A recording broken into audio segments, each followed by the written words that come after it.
This is Southern Cross News with Joe Palmer. Good evening everyone and welcome to Southern Cross News.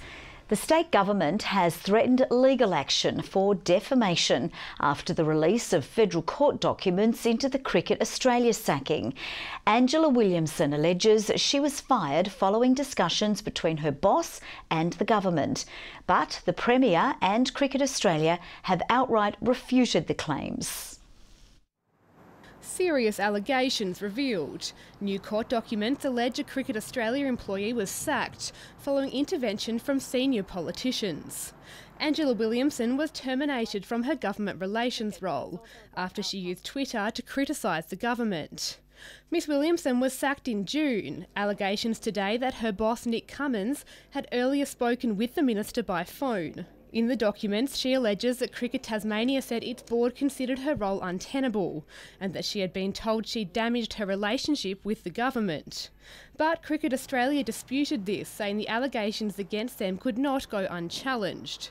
It said the cessation of Angela's employment is not because of her personal views, free speech, political speech or government interference. The statement of claim also alleges that when Miss Williamson said the Premier had not raised any concerns about her employment when they text each other, but Mr Cummins allegedly said that he must be lying to her.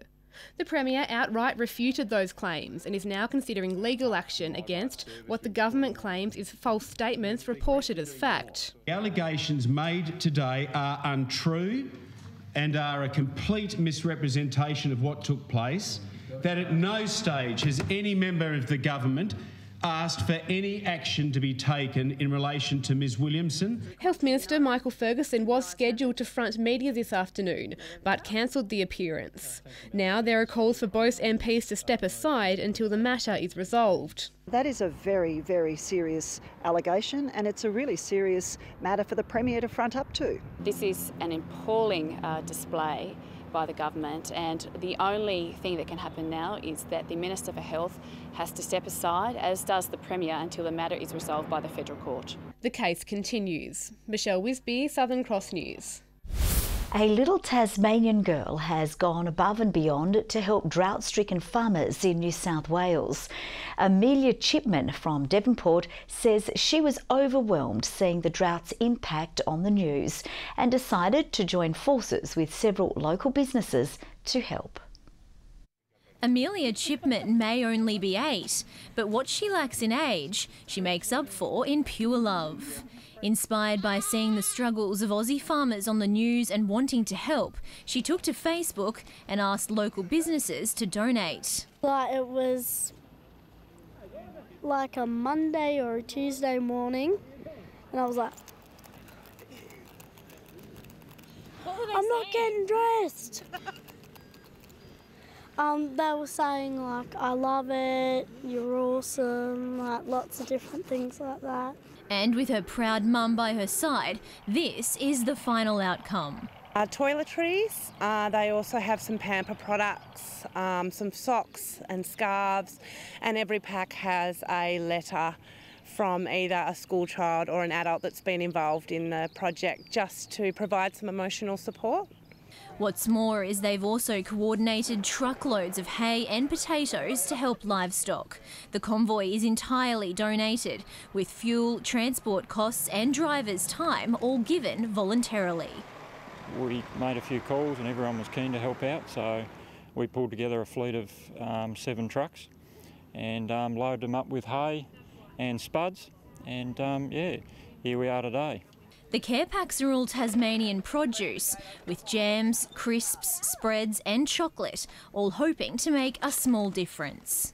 We just want to give them something from our heart to support them with lots of love and hope that they know that we're thinking of them going through this hard time. Thank you everyone that helped us donate, and we hope we make a difference. The special deliveries are expected to arrive next week. Jessica Moran, Southern Cross News. Police will summons 2 drivers for traffic offences after a 3-car crash in Launceston this morning. 4 people were lucky to escape serious injury after the incident at the intersection of Brisbane and Bathurst Streets. A white Toyota hatch being driven by a 19-year-old man from Selborne failed to stop at a red light while travelling east on Brisbane Street. He was struck by two northbound vehicles and the car was flipped onto its roof. Traffic was delayed while the scene was cleared and those involved received medical attention. Staff and customers at a Coles store in Devonport were evacuated this morning after a small fire broke out in a pet food display fridge. No one was injured and the cause of the fire is being deemed as accidental. New laws to crack down on outlaw bikie gangs in Tasmania will soon come into effect after passing both houses of Parliament today. But significant changes from the upper house mean the police minister doesn't have total control on what's appropriate to wear. Targeting Tasmania's growing problem with outlaw bikie gangs. New laws will soon crack down on members wearing their club colours in public, passing the Parliament today. But changes to the controversial bill have been made, taking away some powers from the police minister alone to choose which groups are targeted. The bill, as it was presented, gave too much power to one minister, who wasn't even required to actually seek written advice and have that or evidence sort of provided. It could just be a phone call potentially. The government said the laws would give police the tools they needed to crack down on outlaw gangs, but Labor disagrees. Where we had issues was that there was no avenue for natural justice. We believe these decisions are best placed in the court. The drafting of the legislation did not respect the separation of powers. Meanwhile, in Parliament, Labor has raised allegations that phones are being unanswered in our child protection system.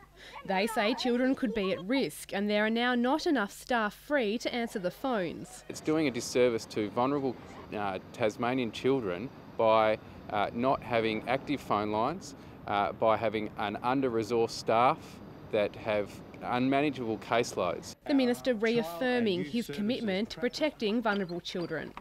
Madam Speaker, Child Safety Service staff are all committed to ensuring the safety and well-being of Tasmanian children who may be vulnerable or at risk of harm. Michelle Wisby, Southern Cross News. Launceston Disability Service St Giles says it will close its Disability Respite Centre in September, blaming the fallout from the NDIS. The decision catching some clients and families off guard with little time to find alternatives. From September, this Disability Respite Centre in Launceston will close its doors.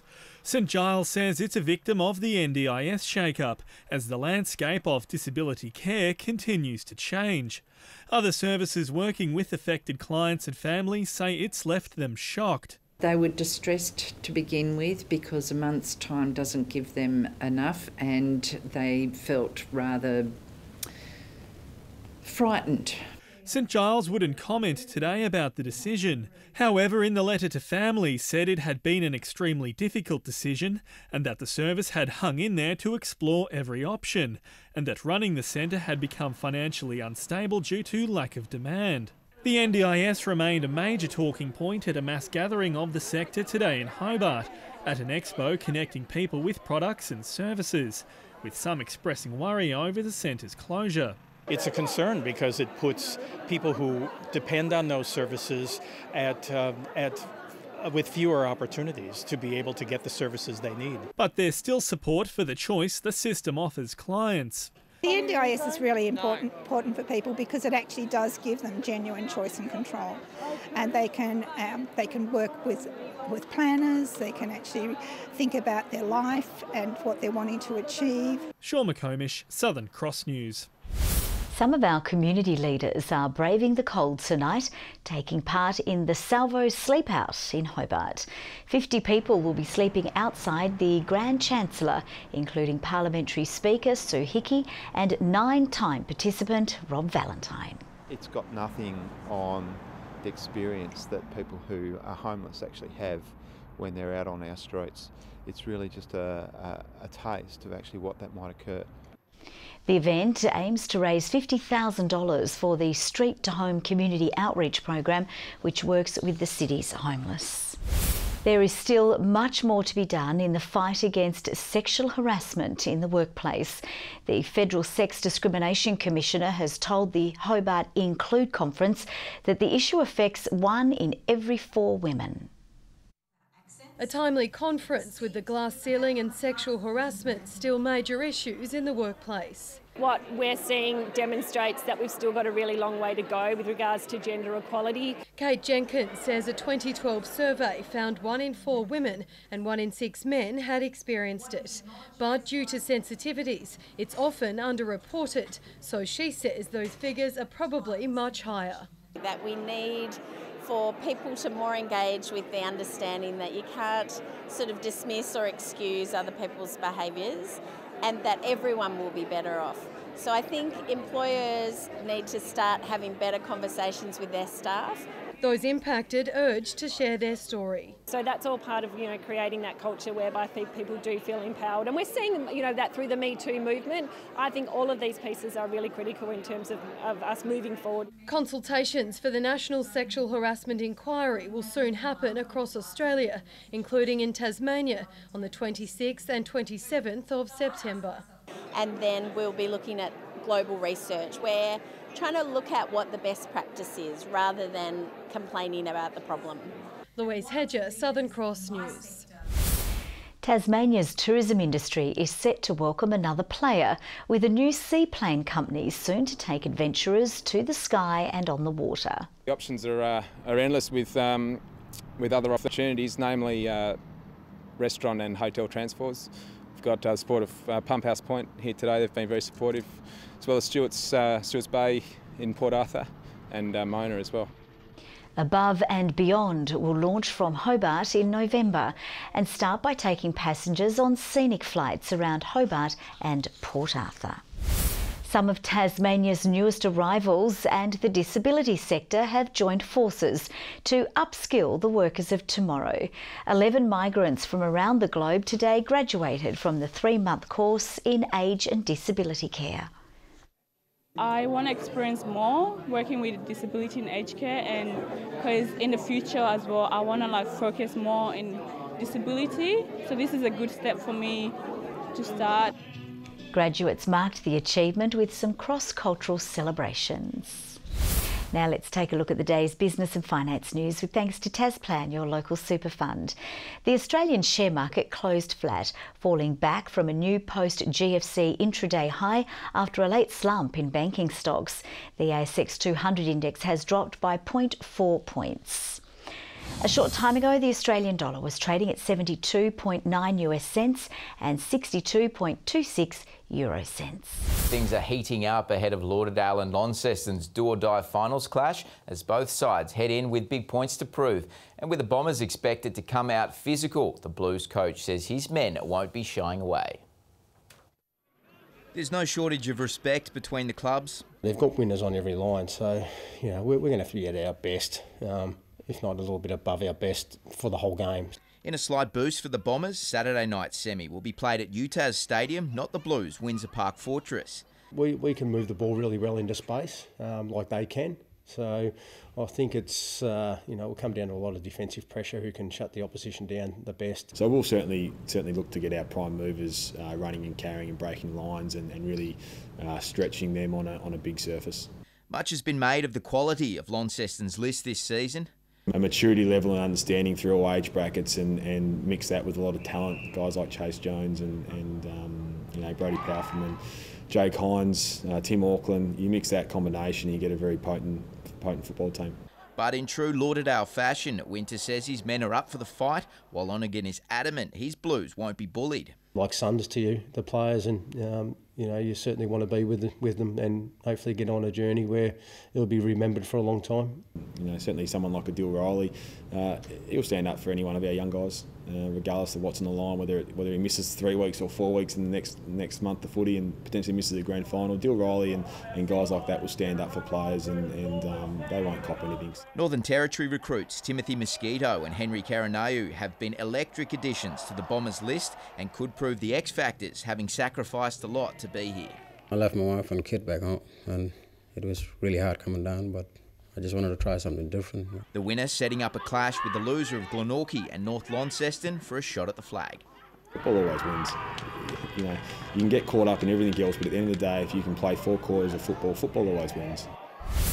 He's one of the most well-respected boxers in Tasmania thanks to his relentless work ethic and never say die attitude. But Luke Woods now faces the toughest test of his career against a hard-hitting Kiwi with a championship belt on the line. He's watched his fellow Tasmanians skyrocket onto boxing's world stage, but now it's Woods' time to show what he's made of. 1, 2, 3, 1. You know, I've been 26 years old. I feel like this year, maybe the next 2 years are going to be the best years of my career. Slugging it out at the Latrobe Boxing Club every chance he gets, the Northwest product is pushing himself for good reason after receiving a long-awaited IBO title shot. Got a message. I assume they would have messaged a few blokes, and I guess I was the first one to put my hand up and go, yeah, no worries. When are we off? Woods takes on hard-hitting Kiwi Bowen Morgan in Christchurch on September 7 for the IBO Asia Pacific welterweight title in the biggest fight of his life so far. I'll get on the plane next Wednesday, weigh in next Thursday and fight next Friday. Hopefully come home Saturday with a belt round my shoulder. Morgan boasts 13 more professional wins than Woods, but the Tasmanian has no plans on backing down. I'm going over there as the underdog, more or less in enemy territory, but you know, I'm not really phased. Every fight I have, I take it as if I'm fighting, you know, for a world championship. And with friend Luke Jackson proving what's possible, having recently fought for a world title in front of 20,000 screaming fans in Ireland, Woods isn't leaving anything to chance. I sent him a message the other day just letting him know I'm so proud of him, and he done better than I could imagine anyone else in Australia would have done. Money's never meant anything to me. I just do it to make my family, my friends, my girlfriend, my sponsors, everyone in the community proud. Good evening. 15 degrees today in Hobart. Launceston reached 11 in Burnie with 12 degrees the top in Devonport. 15 at Friendly Beach, Grove and Strawn. 14 for St Helens and also Campania. 13 for the Bass Strait Islands, Smithton and Fingal. 11 at Wynyard and Ouse with 10 degrees after a -8 start at Lyowini. Broken cloud moving from the northwest early on today, which dominates Tasmania. There's a low over the head of the Bight with an extensive cloud band spiralling into that low. Upper level cloud covering most of South Australia and southern WA, but mostly clear elsewhere. Tomorrow the low centres move east from the Bight over southern parts of the country. A cold front and troughs extending to the north with a ridge of high pressure building over WA and Central Australia. On the waters over Tasmania, north to northeasterly winds 15 to 25 knots, reaching 30 about the west and the east, shifting later and reaching 30 knots in the northwest with seas between 2 and 3 metres. There's a strong wind warning current for most Tasmanian coastal waters and also a flood watch for the northern river basins.